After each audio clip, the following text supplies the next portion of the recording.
He's editor-in-chief of Breitbart News and a New York Times best-selling author. And on this podcast, he brings deep research, prescient analysis, and world-class guests. He's Alex Marlow, and this is the Alex Marlow Show. All right, it's the Marlow Show. Canada is going to be the topic for the day. We've got Brian Lilley coming in. I've got Emma Jo Morris coming in, our two Canadian correspondents. We got to, and I just taped with both of them. They gave terrific content analysis for us, so that will dominate the show. I'm going to bring up a couple of news items ahead of time, and those of you emailing, out a pile of emails I want to get to. Some of you opining on the next pope. A lot of snake versus rat debate. I have to say, if you want to weigh in, aloha at alexmarlow.com. Misty will be comforted to know rat is in the lead, but if you think that a pet snake, I should add to my argument, it's the Bible. I mean, just come straight from the Bible. The Bible sends a pretty clear signal that messing around with snakes is not how God intended. But we're still getting some snake votes and a lot of rat votes. So that was the big debate over the weekend between me and Mrs. Dr. Marlow. I'm a rat guy. She's apparently a snake person. I had no idea, but I guess so. But tonight marks 100 days of Trump. We officially crossed the 100-day threshold, which is sort of a ceremonial check-in. And I asked Emma Jo about this. She's got a great answer, which I'm going to steal her thunder a little bit and bring this up, that if you look at it at a macro level, you've got to give this administration an A+ just because of the nature of the basically ending border crossing and the reshoring of so many American companies and beginning the process of resetting global trade and bringing manufacturing back. Though there's lots of little bones to pick along the way, and we'll get to those, but I don't want to dwell too much on that today. We'll do that a little bit tomorrow and the next day. But overall, the more investments have been announced. We're now at $5 trillion in new investment commitments from companies, major international companies to the United States. And it goes even beyond that, because you're seeing places like Apple decouple from China and not just set up some shops in the United States, but also in places like India, which are better to deal with than China. A big accomplishment there. And plus, those border crossing numbers are just unbelievable. I brought up on yesterday's show how the White House is now displaying the illegal alien criminals on lawn signs that are adorning the White House, and they're set up exactly in the shots for media members. And so here's very Jake News, Jake Tapper, the guy who co-authoring the book about the fake the cover-up of Joe Biden's mental decline, which they turned into a whole book, even though there's nothing to say. Everyone already knew that Biden was in mental decline. But Tapper's out there. Take a look at this. If you can't watch this, you're going to miss out a little bit, but check this out. The Trump administration is approaching its first 100-day mark with a full court press on the issue of illegal immigration, and they really don't want you to miss it. So they subtly and tastefully deck the White House North Lawn with dozens of yard signs featuring. Okay, so if you can see the screen, notice what they've done here. They blurred out the yard signs. Why would they blur out the yard signs unless they are trying to protect illegal aliens? So that is the posture of CNN, is that illegal alien criminals are more important than informing their audience. You would think if you were a CNN viewer, or if you were an editor or a producer in the CNN newsroom, you would think, well, the audience should know what they're putting up, because the name of the game is information. The name of the game is sharing what information comes out and letting the audience judge.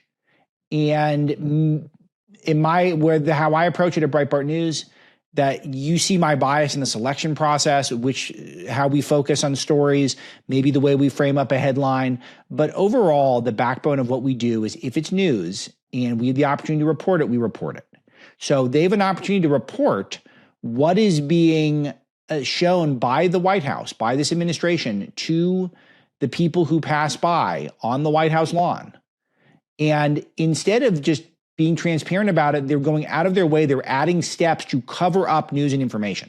So I'm told MSNBC did the same thing, but Jake Tapper allowed this on his show. And then he's going to be the one who complains about a cover up of Joe Biden's mental decline. Read a whole book about that, where he's covering up the illegal alien criminals who are being featured at the White House. So these people are completely delusional. They're out of their mind. They're not the same species as you and I. This is a huge topic of conversation with Emma Jo when we speak to her, because she has a big piece coming out for us at Breitbart News, where she writes about her time at the White House Correspondent Association dinner over the weekend.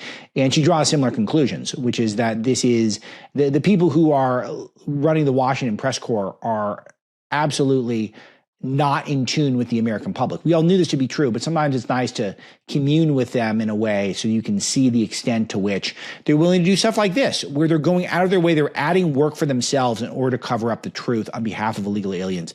Totally bizarre and revealing behavior, and it cannot be overstated. Featuring photos of people that the Trump administration claims are in the country illegally, each poster saying arrested and listing the alleged offensive with which they have been charged. CNN's working to confirm the identities and if there are actual allegations against these people. Until then, we are blurring their identity. Yeah, because it's not enough just to put out what it is. We got to CNN's going to all of a sudden act like they're going to do due diligence here. They take no interest in these things unless the White House is using it for political gain, and then they will only try to confirm it so they can debunk them. That's the whole point. They like to debunk the White House. That's what they do. They don't live to inform. They live to try to debunk Trump. That's what it's all about. Trump is, it is the opposition party, as Bannon put it many years ago. All right. A couple other items I'll mention before I talk Canada. A California Democrat lawmaker wants to decriminalize welfare fraud, earn $25,000. The left hates law and order. This will be a big topic on the show for the rest of the year when I get into some of my research projects that I've been up to, that I've been teasing. But the left does not like law and order. They want a lawless society. It is more chaotic, and it allows for them to get a lot of their,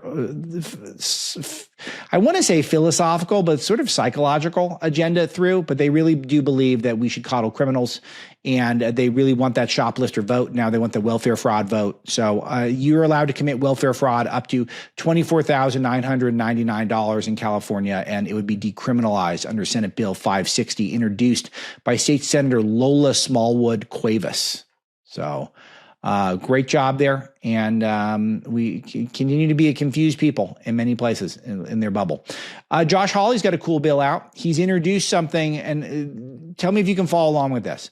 The bill's entitled the Preventing Elected Leaders from Owning Securities Investments Act. Preventing Elected Leaders from Owning Securities Investments Act. That's the PELOSI Act. So it's all about banning congressional stock trading, which we worked on this with the Stock Act, which was one of Peter Schweizer's babies. That was when our friend Peter Schweizer was able to uncover a lot of insider trading that was going on within Congress. And he worked for the Stock Act, which was a major accomplishment. But this takes this even further. So we'll give you more details. I will reach out to Senator Hawley when we're not in one of these crazy weeks where we got a bunch of breaking news that takes place. But I wanted to give that its due. Obviously, I think it's a terrific idea, and anything that makes it so that Congress is not allowed to use their inside information about legislation that may or may not pass and how likely it is to pass to be able to enrich themselves, which is obviously happening to the tune of hundreds of millions of dollars for those savvy enough to take advantage of their positions in power. Obviously, that's not the intention of what you're supposed to do in Washington. It's not a good look for the country, and we should get past it. So if this helps, and it probably will, sounds great to me.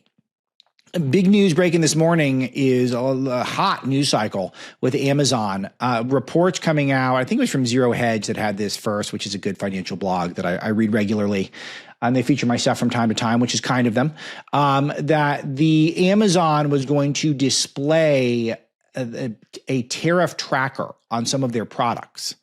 So would have been viewed as a very highly aggressive move by Amazon against the Trump administration's tariffs. And just a reminder that Jeff Bezos, he is a businessman. He is not a good guy. He's not a conservative. He's just someone who wants to be able to do business. And any of his calculated moves are designed to be able to do business. So he's not a friend of Trump. Remember, he didn't endorse Trump. He just came out against the Washington Post for being so ham-fistedly partisan against Trump. So it's a very subtle but important distinction.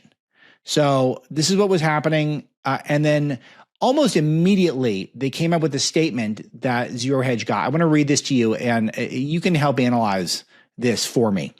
The team that runs our ultra-low-cost Amazon Haul store has considered listing import charges on certain products. This was never a consideration for the main Amazon site, and nothing has been implemented on any Amazon properties. But what is the Amazon Haul store? So the Amazon Haul store, Haul, they're going to list the charges, but the rest of Amazon, no, they're not doing it. All of it is not totally coherent, but it certainly sends a signal. Message received, This was a mistake. We're backing off of it. I have no idea if there's any level of broader coordination or plans for more marking things on the Amazon site. But that would have been, I think it would have been very bad form had that continued for a couple of reasons. One, as I've been noting on the show, to not side with America in the trade war is to side with China. It is a binary. You're either with Trump, his vision, with America's vision, or you are with China. That is the nature of these things. There's no other way to look at it. That is the only way. So it is, you can't be a neutral party on this. You either like the way things are, where China uses sweatshop labor and their ability to undermine markets with their cheap slavery that they've got over there that allows us to get goods cheaper, and America continues to be vulnerable to their whims, or we're reshoring or bringing stuff back here and we're getting a bigger foothold in global trade. It might cost us a little more short term, but either you feel like that's worth it or you don't. In that case, you're with the side of China. It's just what it is. And so being able to make this aggressive move would have clearly been a pro-China move, because China, of course, sells a lot of Chinese products and a lot of cheap knockoffs that are Amazon branded, that are made in China. It's all gross, and Trump has exposed them and reminded us all of the stakes here with the trade war, which is not simply it's not simply about protecting America. It's also specifically noting how the system, the world economic system now, is so dependent on cheap Chinese goods that are made by slaves, underpaid people, and the list goes on. And we were indulging it for too long. So good for Amazon for bouncing back, though. So credit to them in that regard. So they didn't stick with it as far as we could tell. So, but we'll keep an eye on it, see if anything is like that. But wouldn't it be something if you had like a Biden inflation tracker, that this product was, cost $688 when Biden decided he would ban any offshore drilling and cut the Keystone XL and all that stuff, and stop tapping our energy sector. And what was the price when we had the American Recovery Act that we didn't need, and then Biden just pumped an extra $1 trillion of government money into the economy, just spiking inflation? Wouldn't it be nice to do a Biden inflation tracker at Amazon? They would never do that, though, right? It would only be a Trump tariff issue. That would be the only time you could do it. What happens when a culture starts trading truth for comfort? Live Not by Lies is a bold new docuseries from Angel Studios that uncovers how soft totalitarianism is quietly taking root in the West through censorship, digital surveillance, and the erosion of free thought. Inspired by Rod Dreher's best-selling book, the series features firsthand accounts from survivors of communism who recognize the warning signs because they lived through them themselves.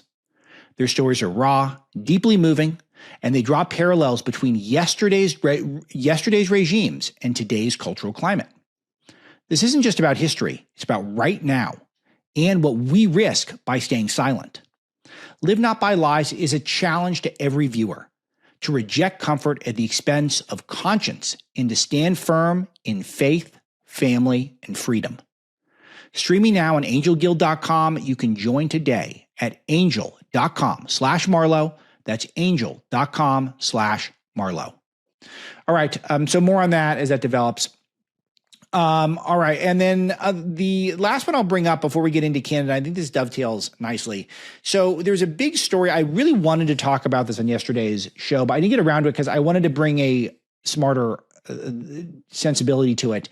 But massive power outages in Spain and Portugal yesterday. And I was trying to figure out what was going on there, but because this is not just the nature of the podcast format, it's not a breaking news show, so I don't always go straight for the breaking news item before I've had a chance to see it through. But it was huge story, lead story in a lot of major publications. But now we're looking at it, and Oliver Lane is a massive piece for us at Breitbart. The Spain's power network basically, it's very possible the problem was with their solar power system that contributed to this widespread failure that took place. So there was a freak weather incident on Monday that led to a massive power cut. But the question is, why wasn't the energy sector prepared? And a lot of the fingers are being pointed towards the renewable power infrastructure that they have that failed, and a major contributing factor to keeping their grid online and keeping their grid firm. When it was ruled out that it was cyber attacks or terrorism or something like that, It now all signs point to that their green energy sector failed. The electric powered pumps that they needed ended up falling silent here. And thus people were unable to buy food, unable to use telephones, unable to use internet, crisis level stuff. And it does appear that the failure of the electrical grid was related to green technologies and their sustainable efforts in Spain, which is a pretty green place. So that's it. And we'll give you more details of Breitbart News, but a deep analysis, 1,500 words or so of Breitbart News if you want the full story. But it is not necessarily some sort of sabotage. It might actually have just been the obvious thing, which is that the green electric grid cannot keep up with it. And I use that to dovetail into what is the biggest story of the day, which is the Canadian election, which did not go well. It went as I predicted. It went as I think Emma Jo predicted on the show. I speak to Brian Lilley. I speak to Emma Jo Morris about this, and we'll play those clips momentarily. But I will say that, Brian gives Pierre Poilievre credit, or Poilievre, I think I've been mispronouncing it, for running a great campaign. I see no evidence that he ran a great campaign. It seems like he ran a terrible campaign. Trump was the elephant in the room here, the 800-pound gorilla, because he was trash talking Canada, saying it'll be the 51st state, saying that we're going to make Canada great again, calling Trudeau the governor, and having tougher tariff policies than Canada was accustomed to. But there were so many issues in this race. The number one issue for me was China. China tried to interfere in the election on behalf of Mark Carney. China admitted to killing Canadians over supposed drug charges. That stuff never came out. The Huawei, with their Chinese infrastructure that is being used to commandeer China. I'm trying to commandeer China via their cheap access to high-tech infrastructure via Huawei and 5G, et cetera. There's secret Canadian police stations, which in America we've had them, but we've dealt with them. Even Biden was better about dealing with them than Canada has been. And in the meantime, Mark Carney was Justin Trudeau's right-hand guy, his finance minister. And this Trudeau got away with it to a large extent. And then Poilievre did not hammer Mark Carney for any responsibility for this, which was a huge mistake. Other things that didn't come up, massive housing crisis. That did not come up. The immigration to Canada, legal immigration in particular, has been a major problem that they do not have under control. They've got their bizarre suicide cult mentality where they have all these people who are doing assisted suicide, taking their own lives. That did not have a big factor here. And the greenification, it feels like much of the world is moving back towards cheap, abundant energy. And there's still nonstop talk in Canada about green infrastructure and about net zero, which is even John Kerry is acknowledging is a myth. It's not going to happen. Here's Mark Carney talking about getting to net zero recently. Check this out. You demanded action, and now it's time for the financial sector to deliver. To reach net zero, every country, every company, every bank, every investor, every pension fund around the world will need to make some big changes. In the run-up to COP26 in Glasgow, we have an enormous opportunity to bring climate change into the heart of every financial decision. And our plan will manage the risks from climate change while helping to seize the opportunities from a newer, greener economy. The UK has been at the forefront of innovation for centuries, brimming with ingenuity and a can-do spirit. It also houses the world's largest financial system. And by bringing them together, we can deliver the net zero world that you've demanded and that our future generations deserve. The world's coming to Glasgow. Let's reshape finance for a sustainable world. Yeah, so this is just all the type of stuff that I thought we were rejecting as a people, is that we're going to reshape global finance for climate change. He says we have an enormous opportunity to bring climate change in the heart of every financial decision. We can deliver the net zero world that you've demanded and that our future generations deserve. So this is his election day messaging here. And so I thought this stuff was rejected. This seems like stuff that should have been gettable for Pierre Poilievre, especially because Poilievre was leading by, I think it was at 26 points, the Conservative Party. And he couldn't message on it. He got completely tripped up by Trump. And I understand it. It is tough dealing with Trump. And if you come up too hard against Trump, then that might not have worked. If you come out too positive against Trump, that might not have worked. But he took this sort of middle ground where he wanted to talk about the corporate tax rate and things like that. And it just did not break through. The messaging did not break through. And it turned out to be a very lame campaign that ended with a truly, truly remarkable moment. Here he is conceding. Check out some of this speech. To the millions of people who voted for the Conservative Party and put their hopes and dreams in our vision, thank you. It will be an honor to continue to fight for you and to be a champion of your cause as we go forward. Look at the wife smile. That she's really getting pretty politician-y. You know, he's been in politics for 20 years. He looks like a young guy, but he got elected in his mid-20s. So he's been around a while. We go forward. To my fellow conservatives, we have much to celebrate tonight. We've gained well over 20 seats. We got the highest share of vote. Okay, so here's the big point I'm making here is that he's another thing I forgot, by the way, his name's Poiliev, and Mark Carney's French is terrible. So he should take advantage of that too. There's a lot of French speakers who don't even speak English in the country. He should have been able to reach them with that. I didn't weaponize that either. I don't think he got anything right, to be honest with you. I can't think of one thing he did right in this election to blow the lead. It should be studied. And this is going to come up in the subsequent interviews that I'll play for you. But he ends up losing his seat. He didn't even win his own race, so he's out. So it's not just that his party didn't win the majority, that he doesn't even get to keep his seat. So he's going home. So he's out of a job now. So we thought weeks ago he was automatic going to be the next prime minister, and then now we're here. And we've got Mr. Net Zero guy, the blast from the past.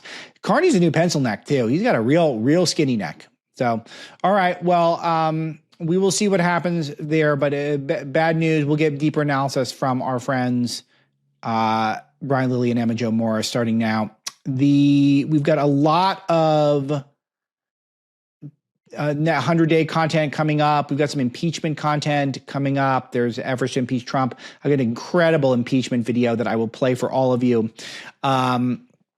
And we will save that, though, for a subsequent show, because this one's going to go long, because I got my Canadians in here. We love our Canadians here. We only have the best Canadians on the Marlow Show. That'll be it. A preemptive shout out to producer Misty and all of you, telling 10,000 friends and family members about the show, as well as supporting the sponsors and emailing me, aloha@alexmarlow.com. Snake versus rat. That's the big question for the week. And anything else on your mind, not just snake and rat content.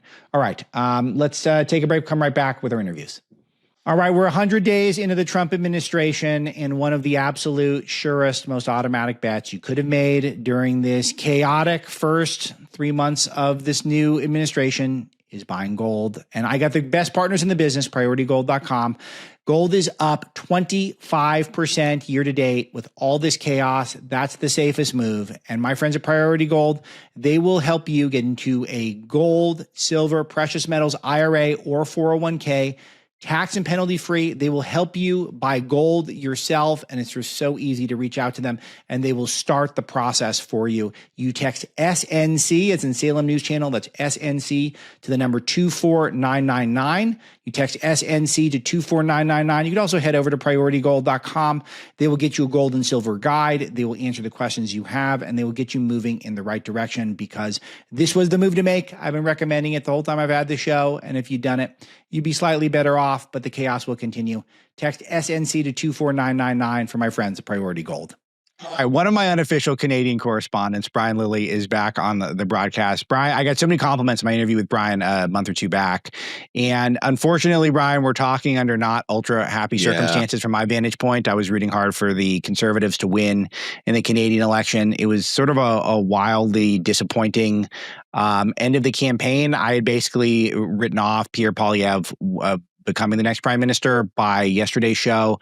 I'm sad to say that I was accurate in that regard. I got a few specifics about what you think went wrong during the campaign and where we go from here in terms of Canadian-American relations. But let's just start with your 30,000 foot. What happened?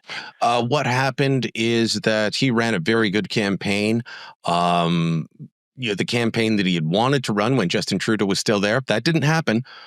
He needed to pivot. He needed to find a new way to, stay relevant. He did that to a great degree, but not enough.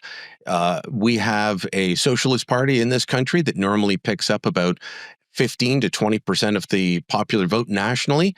They collapsed to 6%. And almost all of that support, these very principled Bernie Sanders-like guys ran running to Mark Carney and the Liberals, a Liberal party now headed up by, quite literally, his calling card was, well, I'm the globalist banker. I used to run big investments on Wall Street. That's who they decided to back. So there was very little he could do. You guys are used to the two-party race. We normally have four parties at least vying for different parts, and the third and fourth party, their support collapsed and went to the Liberals. So even though Poilievre got more votes than previous conservative contenders, it doesn't matter if everything goes to the other guys in a multi-party system. So one thing that's noteworthy is that one of the other Liberal parties kind of died, which was surprising to me. Could you help me understand this? One of the other Liberal parties? One of the other parties. The New Democrats. The New Democrats. Those are the socialists.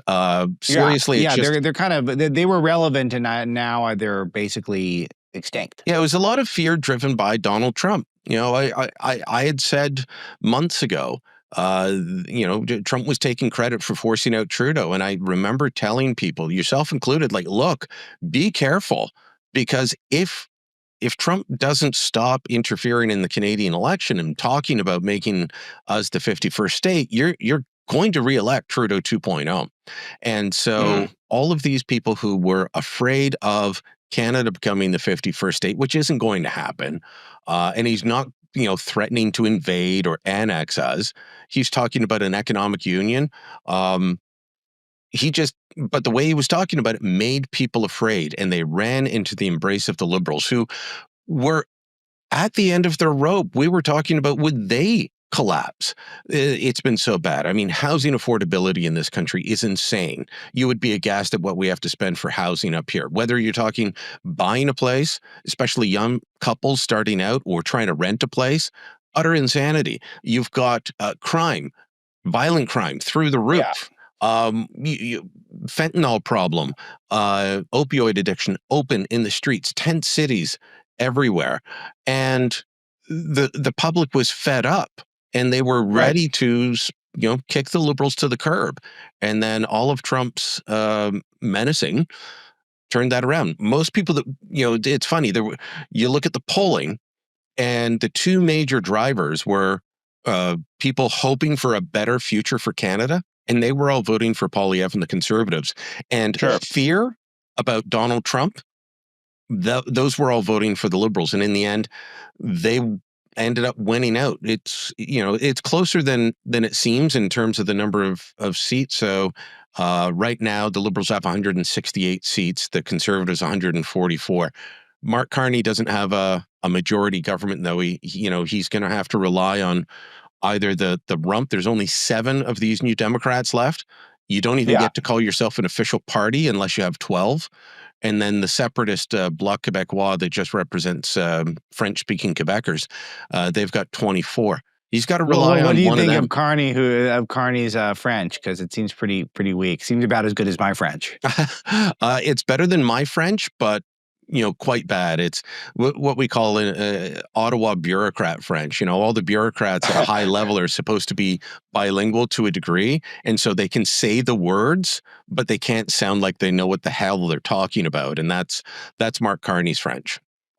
So give me a perspective, though, on a few things here, because it feels like I understand that there is this looming Trump of it all, where he's talking about making Canada the 51st state. I mean, he's putting tariffs on very easy and strong campaign strategy by the liberals to suggest that if you don't vote for us, Poilievre is not going to be able to handle Trump well.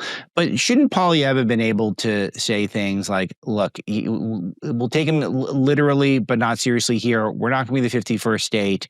We're going to work with him on trade deals. They need us. They want our partnership. I'm the guy to deliver that, not Mark Carney." And then can we get back to talking about stuff like Chinese election interference, illegal immigration? Yeah. It's the homicide, the state homicide system, and the fact that Carney is, just sort of a green freak, and that's all unaffordable right now and unpopular. How come he couldn't do that? That didn't seem that hard. It seemed hard, but not that hard. It was a weird zeitgeist as all of this was happening, and he was able to pull it back because for a while the Liberals had a 12-point lead, and in the end the two parties were just about tied. About tied. Yeah, it was pretty close. So at the 2 points separated them at the end, and a few weeks ago it was 12. And so that's a good closing of the gap. And he did that by talking about issues other than Donald Trump. It was a good chunk of the electorate that, as I said, is just fed up. Right. But the Liberals, and they were assisted by the media. You're not going to be shocked that our media is capital L liberal, just like yours is. Sure. Sure. Yeah. And so they would ride along with this. And who's watching cable news channels all day? Older people. Right. In both of our countries, older voters, conservative-leaning parties do well when older voters show up for them, 55 plus, right? Sure. A bunch of them that were going to be voting for Poilievre a little while ago got very, very concerned about Donald Trump and the tariffs. And that's why they ended up switching over to Carney and the Liberals. They were terrified about their investments, their retirement savings. Watching the stock market plunge on April 2nd wasn't great for anyone with investments in any part of the world. But that drove a lot of votes to Carney. And so 55 plus is a key demographic for conservatives. And they went over and they stayed and they were fearful. Women as well. So he did talk about it and say, but I'm not going to stop talking about the single mother who has to work 2 jobs just to be able to pay rent. I'm not going to stop talking about the senior who has to choose between heating and eating, and the people dealing with crime and the horrible opioid addictions. And we're going to get treatment. It just, for that section of the population that was drawn to Carney, did not work in the end. And here in Ontario, especially the Toronto area, it's a huge number of votes in and around Toronto. And a lot of them decided to stick with Carney rather than vote for Hope. Again, very close in the end, just sadly not making it there, which is really too bad. Pierre's a great guy. You would really enjoy talking to him. Thoughtful, principled, and despite all the people, there's all these discussions of, well, he's mean. And I did an interview with him a couple of weeks ago, sitting in a bar up in Ottawa, and I said that to him.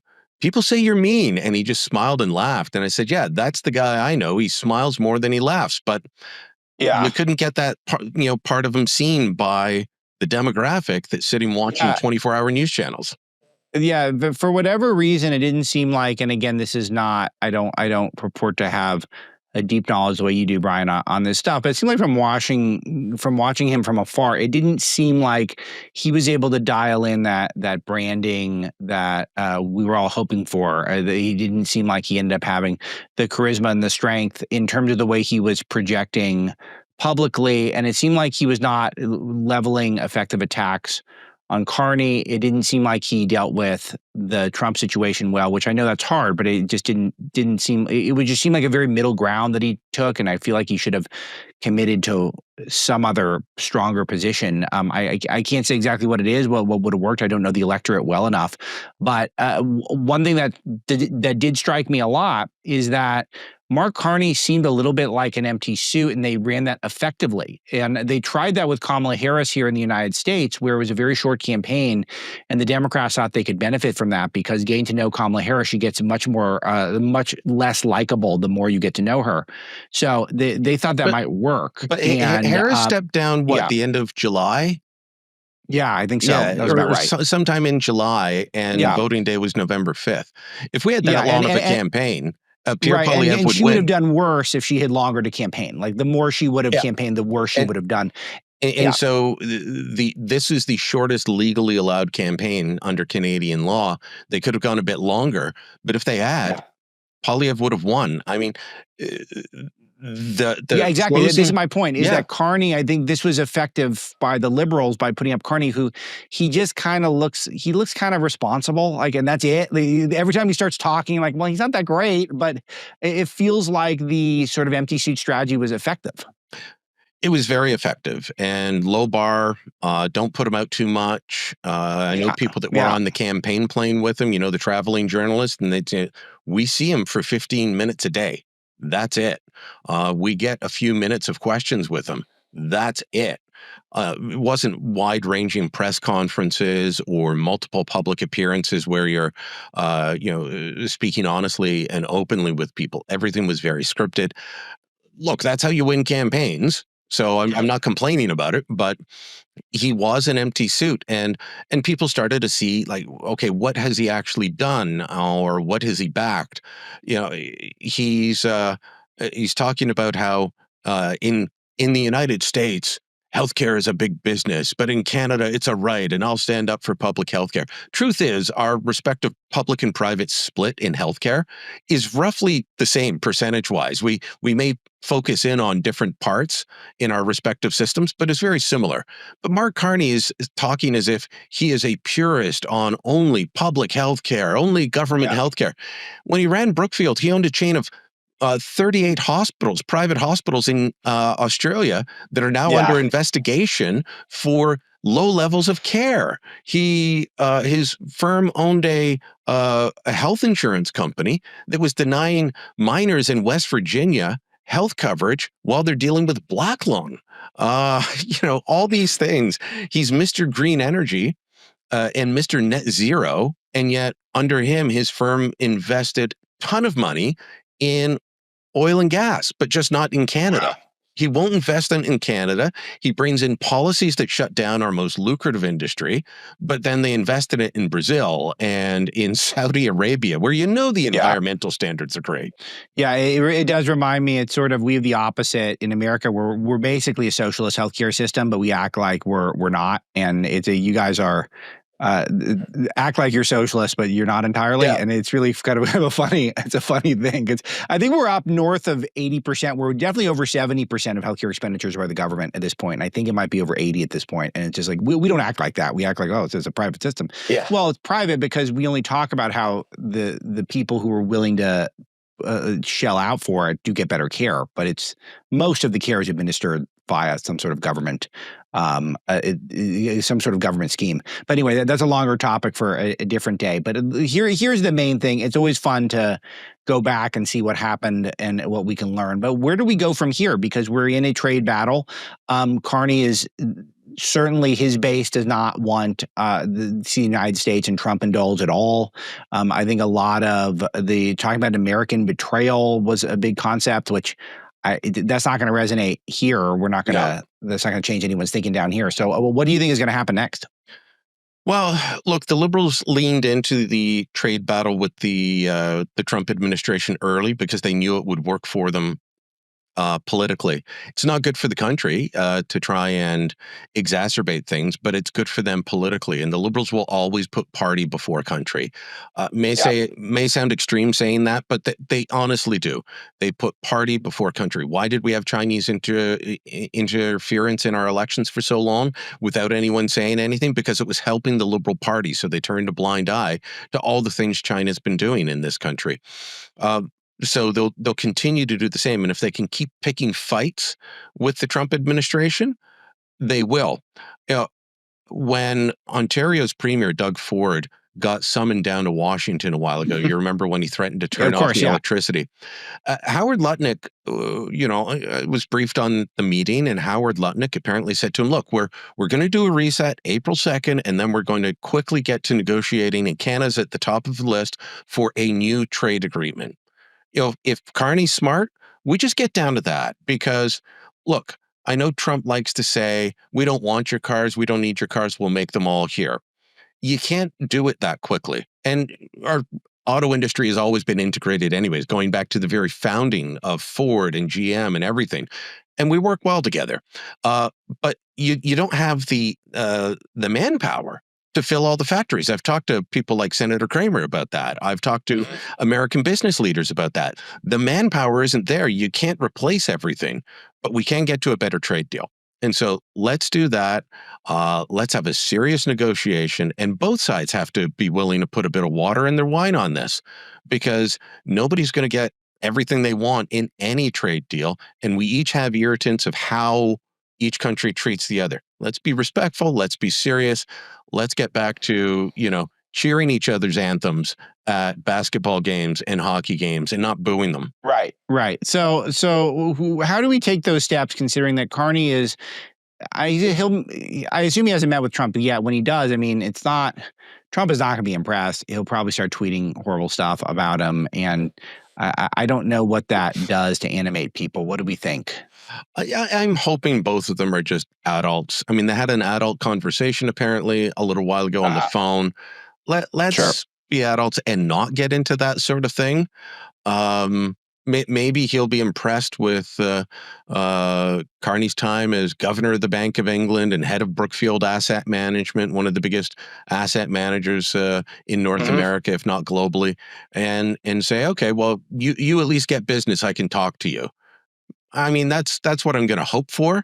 But there's a whole world of what you described where it's like true social posts and then nasty responses. And you got to fear it always. Yeah. All of a sudden we're all meeting up at the border and throwing rotten vegetables and fruit at each other. Instead of, me driving over to Buffalo to check out Trader Joe's. Yeah, how far is that? Because I like the Trader Joe's. It's about 2 hours. Okay, so you can really load up there. Hey, look, first place I hit when I landed in Palm Springs is Trader Joe's. Yeah, it's true. No, it's a big thing, and I think they're good conservative people out there. They were very they didn't go along with a lot of the virus protocol. One thing about Trader Joe's is a specialty market that's cheaper, and people don't know that until you've been to one. You actually save money by going, which is wild. I feel like we're doing a Trader Joe's ad now, but we're both just speaking honestly. No, it's true. No, it's high integrity. I'm sure that, but I always feel bad for the paid advertisers when we're doing that, because the people who are kind enough to support the show. Brian, it's always great to check up, and this will be a moving target, so I'll have you back, of course, soon. What can I do to plug anything for you, for people to keep an eye on what you're doing? One of the best reporters in the Great White North. Well, thank you. If folks want to follow me on X, it's simply @BrianLilly or your Facebook.com/Brian Lilly. Very good stuff. And again, we got to coordinate a Palm Springs trip coming up here. Though your Palm Springs season's ending. Mine's just beginning because it's more affordable for me. I looked at my favorite hotel, Brian, that is near where my parents live, and it was. I've got rates there probably $300 a night, and it's like $1,200 right now. Like it's crazy. Yeah, well, look, we've got a place, so I can just go down as long as the weather's not too hot. And so far, it's still not too hot. I've finished another election. I feel like I should take time off and head down. Yeah, good. Well, let me know if you're here, because I'll drive out and we'll have we'll go golf. We'll have something you can't get because of the tariffs. Something that's too hard to get. All right, thanks, Brian Lilly. Talk to you next time. Thank you. All right, it's a heavy research week for me, and I will tell you the worst part about it is I'll be missing out on grilling. It's going to be takeout. It's going to be takeout week, but I will tell you, if I was free, if I could make dinner for my family, I would be out there on the best hot grill in the market, a Solaire infrared grill, high quality, made in America, stainless steel. You go to besthotgrill.com, and they have all shapes and sizes. I got a tiny one, but I'm thinking about upgrading, maybe getting a bigger one. You get the burgers on there, you get the veggies on there, you get the chicken. What it does, it heats up to 1,000 degrees in about 3 minutes. And that allows you to get that great sear, where you get that nice crust without overcooking it in the inside. This is how you're supposed to cook your food. It locks in the flavor, and you get that juicy middle with that crispy, delightful caramelization outside. The absolute best. BestHotGrill.com. I can't say enough about the great product that you can get. Solaire Infrared Grill, BestHotGrill.com. All right, it'd be a criminal activity to be able to have a post-Canada election show without our unofficial Canadian correspondent, New York woman Emma Jo Morris. Emma Jo, the Great White North, they let us down again. Everything you said the last time you were here turned out to be true. I think everything I said, sadly, turned out to be true. And Mark Carney, the empty suit, is now the prime minister. He has almost nothing to say, and I had no idea if his leadership style resonates with the Canadian people, but apparently it does. Just give me your overall take on what happened yesterday. Yeah, I mean, I guess Mark Carney is in a space now where it's like the only time he has something to say, which is to be anti-American. And, I watched Pierre Poilievre's concession speech, and that was weird. He still, it seems, has not learned, or it hasn't occurred to him why he lost this thing. And obviously he was talking about tariffs and talking about the inappropriate or aggressive tariffs, or he used some like derogatory term to describe them.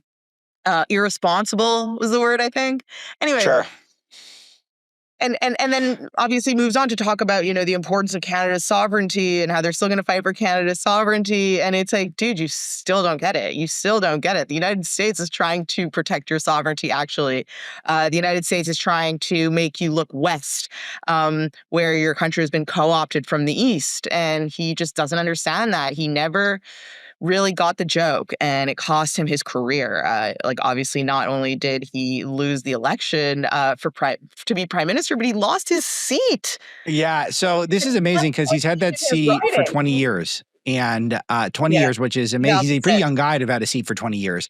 And I love the concession speech because he gave up not being prime minister, but little did he know that in a couple hours he was going to lose his seat, and he's going to be... He doesn't have a job at all now, which is I just found that tone deafness to be very characteristic of the campaign, that he had said that we're going to continue to be able to, I'm going to keep fighting for you. Well, not really, actually. You're going to hit the bricks for a while because you lost your own seat. But honestly, though, like what I was thinking when I was watching that speech from him, just one more thing on that was just, I've kind of two thoughts on it. And first of all, as somebody just watching as a dual citizen, of both these countries, I'm thinking to myself, there was no difference between you and the guy who actually won. You did not distinguish yourself at all. Mark Carney could have basically given that speech exactly, except Poilievre used some more kind of nationalistic imagery in his speech, talking about the Canadian forces. I didn't even realize that exists, but the Canadian forces and the Canadian flag or whatever. I think he used the word safety, so maybe that's what distinguishes him. But really, for the most part, the meat of him is the exact same as his opponent. And then the second thing that I thought about too is that I guess on a bigger note is this guy has no vision. He actually had no vision. The whole thing was really just talking points, because if there was real ideas there we wouldn't be seeing this, first of all, collapse, and second of all inability to distinguish him from Mark Carney. So let me ask you, Emma, about let me ask you about Trump's role in this, because there's a very popular hot take on the X the Everything app that suggests that it was really Trump's fault. I don't see how you could blame Trump for another country's election. And also, if you're prime minister of the country, you have to be able to solve tough problems, theoretically. And if you've got a guy like Trump, who's president of the country that you share thousands of miles of border with, and you do a lot of trade and commerce back and forth together, then you should be able to manage his personality. It seems pretty straightforward that would be a requirement. I guess is not, because I'm not saying Mark Carney's very good at it, but Poilievre clearly airballed in that front. But I am seeing a lot of blaming Trump for this stuff. What was your take there? Yeah, I think that there is actually a lot to that, and if not just because Pierre Poilievre himself has brought up Trump 3 times in that speech. I've never seen a speech by a leader of a country or a leader of the opposition in a country that brings up a foreign leader 2 to 3 times in a political speech that's just domestic. So obviously Trump did have a big impact on it. But, this is what I have to say about it and why I do think that Trump is totally relevant. Canada in the last 20 years, really in the last 15 years, has completely kind of lost its culture. It is a British Commonwealth country, and it has roots in Britain, and that is its culture. But in the last, 20, 15 years, it has really drifted away from that. And in place, it has just kind of taken on this identity of non-Americanness. That's what it is. It's just not America. It's an English country, a free country, ostensibly, that's next to America, but is not America. And that's its whole identity. And so when Trump kind of started to make fun of Canada and kind of poke at its sovereignty even, and honestly state the obvious that it relies on the United States and maybe should have a closer political arrangement with the United States even than it already has. It triggered this, what is now the Canadian culture, which is just not America. Right. And that's where we are. So does Trump have an impact on Canada? Well, of course he does. Why? Yeah. Because they only define themselves in relation to America and in relation to him. And that's not his fault. Here's my question. That's their fault. But my question is about the trash talk, is that we know Trump is a trash talker, and the 51st state comment is obviously tongue in cheek, and it would be, I don't think it's in Trump's, look, I'd love to see it, but it was not going to be Trump's first 100-day priority. I'm not saying that Canada can't take it seriously to some degree just in case. But overall, I feel like that Canada said, well, Trump is talking trash, so we're going to sign up with a green globalist, just empty suit guy who was Trudeau's right-hand guy. We're going to sentence ourselves to that because Trump talked trash. That's just a bit far-fetched for me. It just seems like that you got to have more personal responsibility than that. It sounds so stupid, but it's I think kind of true. It might be. They literally define themselves as just opposing the U.S. or not the U.S. And they definitely, Trump offends their sensibilities so deeply. And listen, that is real. I mean, Canadian. Well, and it's also, think about the one time you guys had a good conservative leadership was when Obama was in. Right. I guess that is a good point. But anyway, I mean, I think that Trump so offends their sensibilities, and he touched on something that is so central now to their identity, that this is what they did. I mean, there was a poll that came out after last night where it showed, especially among older cohorts, that they literally voted based on Trump. Sure. Who was going to stand up to Trump? Yeah. Well, so what happens now? So what happens? Does Mark Carney stand up to Trump? I mean, Poilievre is going to keep fighting for us. I guess, so what happens? Op-eds. Yeah, right. He's in the National Post. He's going to be drafting columns. That's right.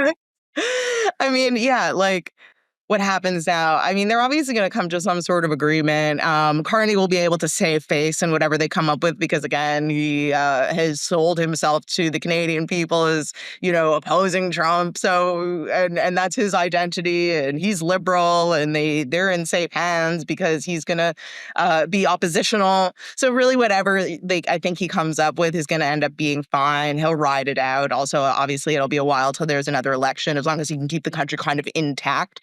I think he'll be okay. And then, I mean, Canada is just going to continue on the road that it's been on, which is the road to death, honestly, in my opinion. I mean, immigration is completely out of control. The cost of living is unbearable. And those are supposed to be the issues that Canadians are going to vote on. And Pierre Poilievre just couldn't help himself. He couldn't stay on topic. This is it for me. It's for Canada. That's it. So this is it for me.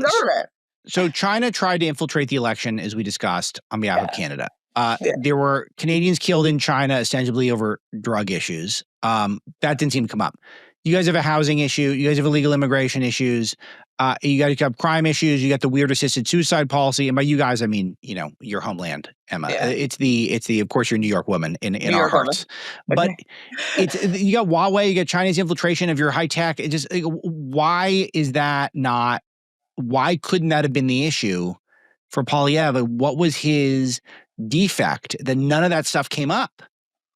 Oh, that's obviously the dark irony, and that's what I've been saying. I mean, I've said this now on like 3 episodes of your show. Is Canada does have a threat to its sovereignty that's right in its face, that's ongoing, that's happening now, which is from China.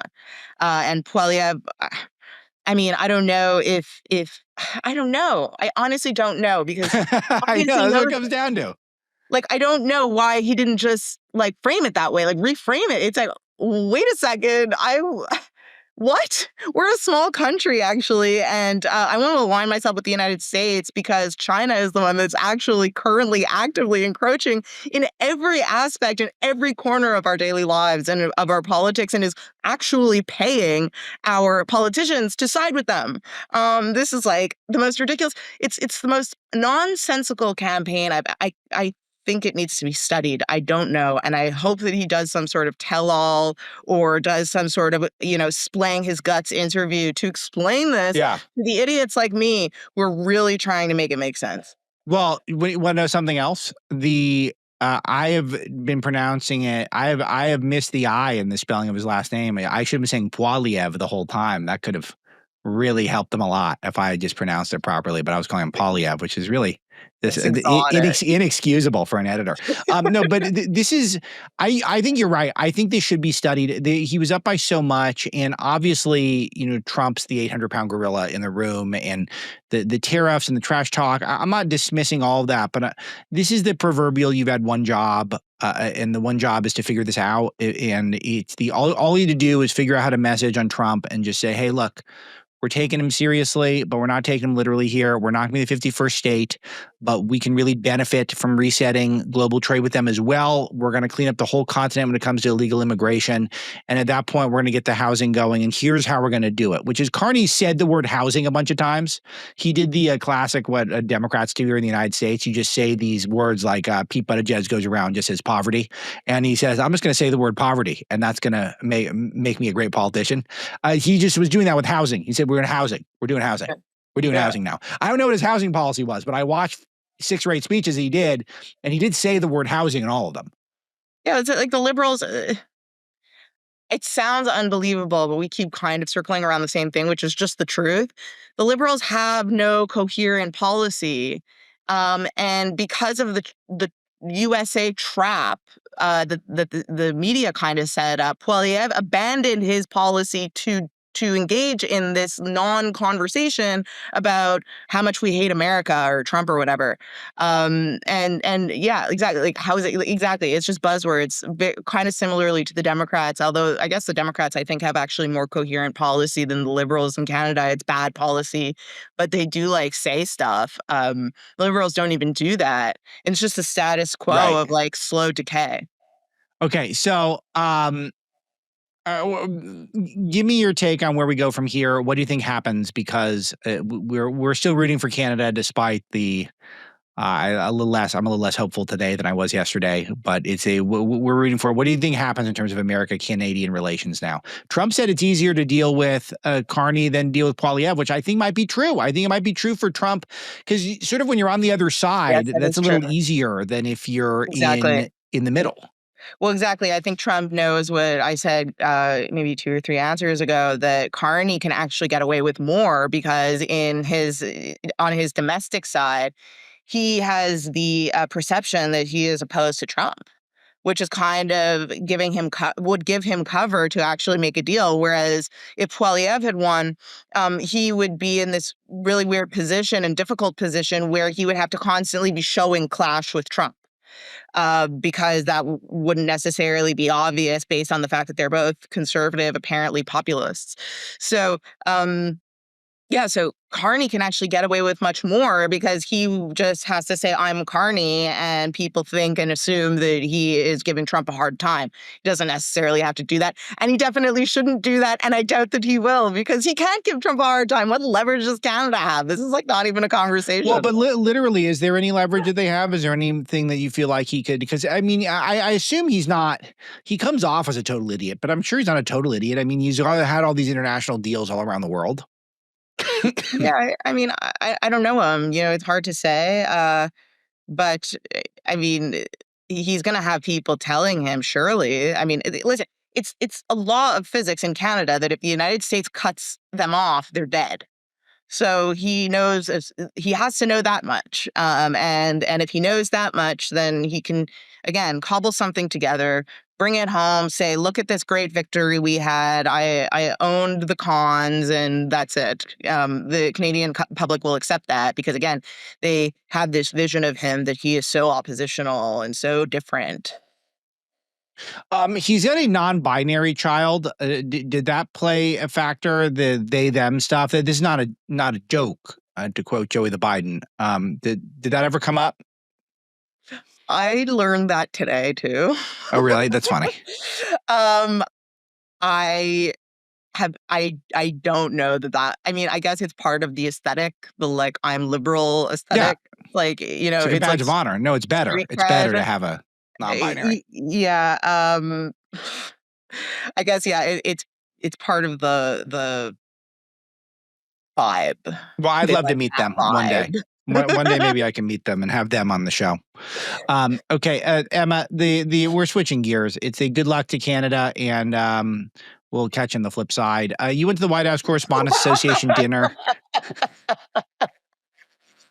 Good luck, guys. You went to the White House Correspondent Association dinner, and this is the formerly known as the Nerd Prom. It's one of these things where we. It's one where I've sort of dismissed it. It had its moment where it really was the center of the social calendar in Washington every year. But in recent years, since the press has just become so unbelievably hostile, I've kind of tuned out on it. I think in this year, the White House really tuned out on it. I had spoken to Caroline Leavitt and Donald Trump about doing counter programming. They elected really not to do anything and just sort of ignoring it. It almost completely was absent from the conversation, I think, outside of Beltway media, with the exception, maybe one or two exceptions from the night. The main comic that got canceled for being too woke. That was one example. And then there's one speech that I'm going to bring up to you in a second. But you were there. What was your perspective? Yeah, my perspective, actually, I had like a whole like deep thought after I walked out of it. It was so bizarre. Like, obviously, I live in New York woman. I've spent a lot of time between DC and New York. I have friends in media who are not politically aligned with me. I know tons of people in media who are not politically aligned with me. We can hang. It's fine. But I've never been in a room with like all of them, especially like at various cohorts. Yeah. And I realized that like I had like a total epiphany about what I think media bias is about. And I shared that with you off camera. Like, I don't think that media bias actually anymore is political. What I gleaned from that evening was that the bias is really personal, and that these people are just literally insane. That they're completely insane. I don't say that to be snarky. I don't say it as like an expression. Like, I actually think they're insane. Like, there was multiple instances over the course of the night, over the entire night, where someone was saying stuff that the whole room seemed to agree with and applaud, and it was completely divorced from reality, which is how I define insanity. Like, when somebody has a perception that's just completely detached from what's observably true. Yes. And I saw that so many times in that night, and it occurred to me, I was like, wait, like, these people are crazy. Like, that's why their content is so off, is because they're just crazy. their egos was some stuff like I've never seen in my life. Like I've never seen it in my life. And I can get into it more if you have some specific things that you want to know about the evening first. But my perception. No, I want to hear about where you thought that, these people are really not from the same species as we are. Well, what were those moments? Okay. So the general vibe was this really funny juxtaposition where on the one hand, everybody was talking about how they are kind of like the linchpin to the entire country and that they are under attack. And that they single-handedly are saving democracy while being actively under attack. But then the context in which they were saying that was in a hotel 1.6 miles away from where apparently their attackers reside. Yeah. And there was champagne on every single table, and everybody was in a tux with a bow tie. Right. And eating filet mignon as they were saying this. Yeah. So that was kind of like the general vibe. And then the speeches were so self-aggrandizing that it felt like a cult ceremony. For example, Zeke Miller from the AP goes and takes his award for, I don't even remember. I honestly don't remember what. I should have looked it up before I got on the show. I have no idea what he won an award for. But he goes to like accept this thing, and he quotes saying, "The light is brought to the world from the sun in the sky and the Associated Press," was one of the lines from his speech. Another one, Alex Thompson, who got an award for his retrospective reporting at Axios about Joe Biden being obviously demented for his entire term that he kind of ended up reporting like in the last month. He starts going on about how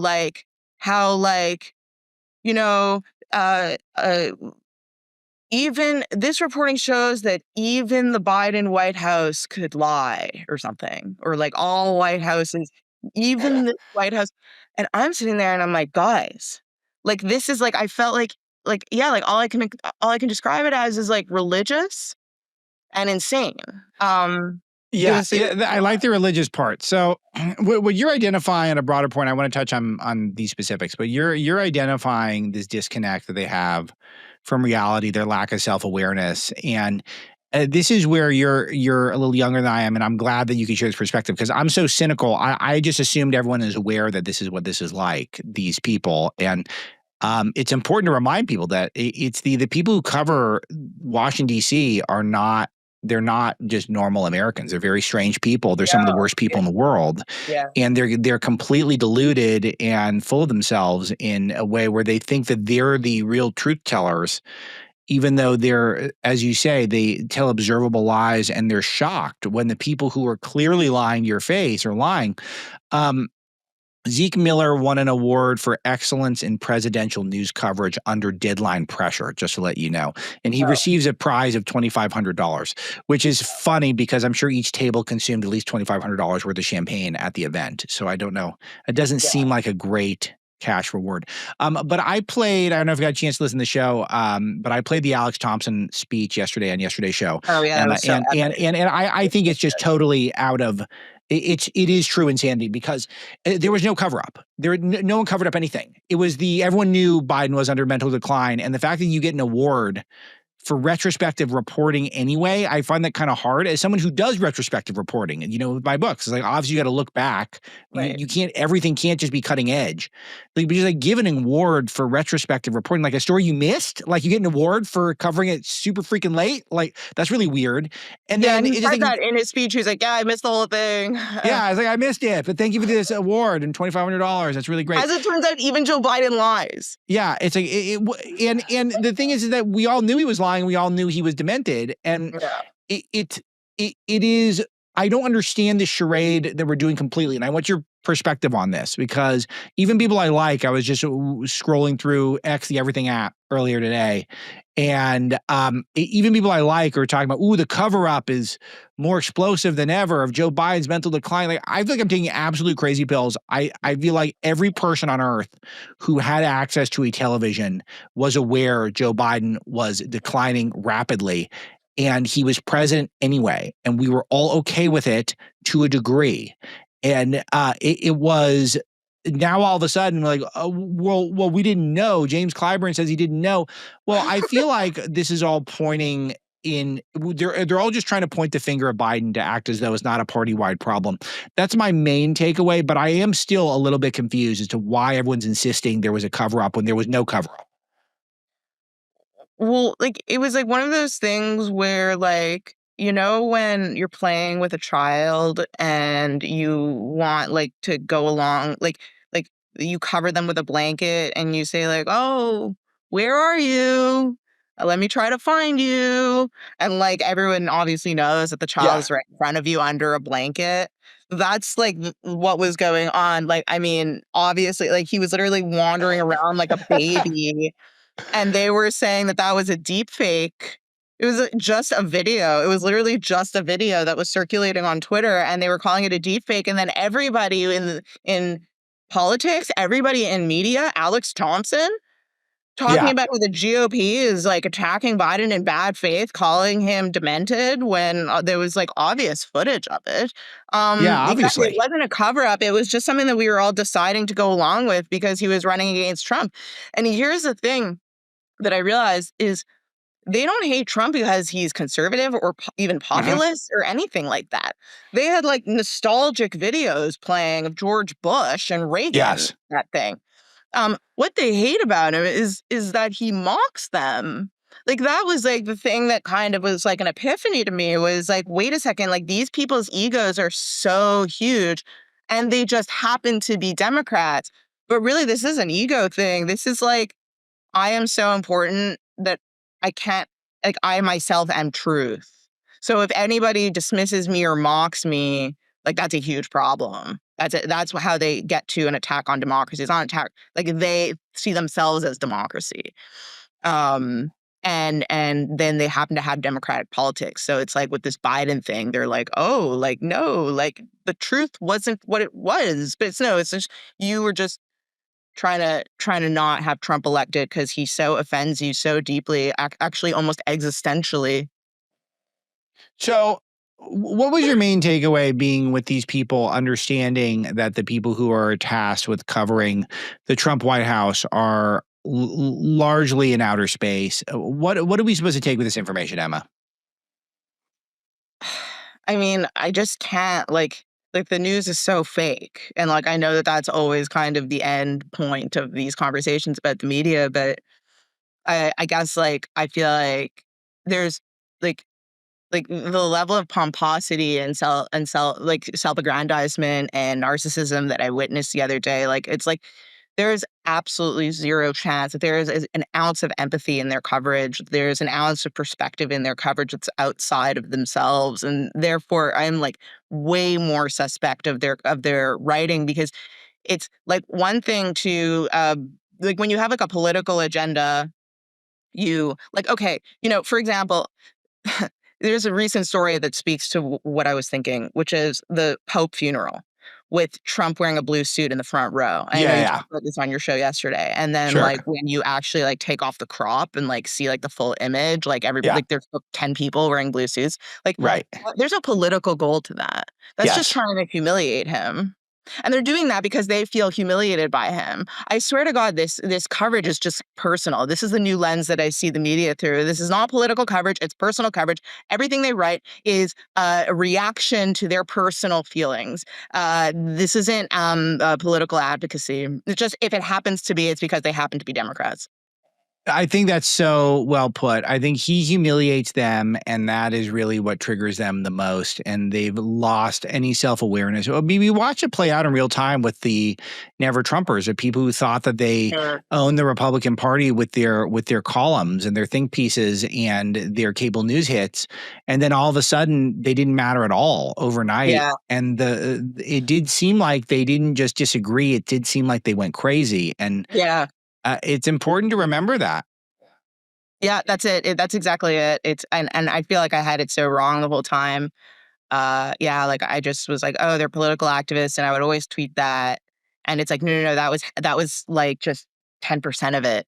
This is way deeper than just like politics.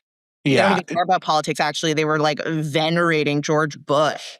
Right. No, it's a religious thing because they don't remember how they literally called him Bush Hitler.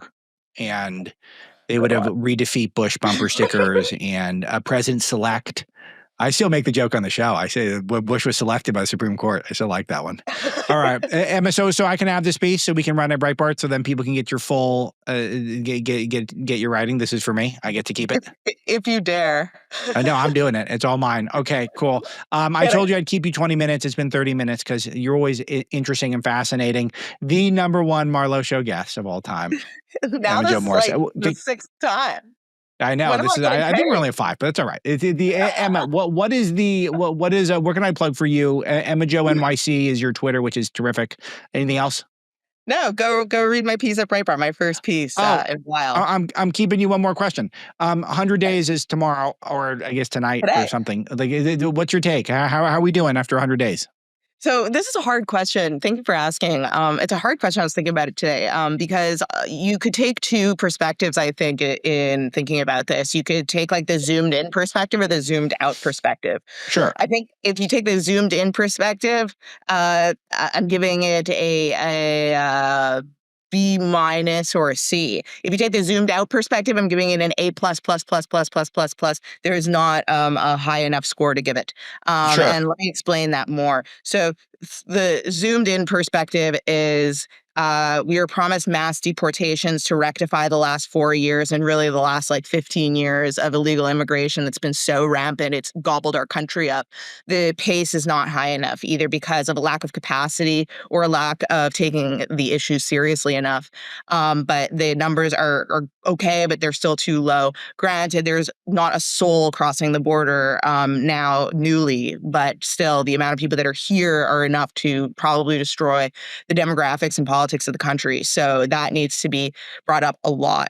Also, with tariffs, I think that the White House was expecting that China would kind of come to the table immediately when they brought up those crazy numbers on tariffs. And instead, China stiffened their back.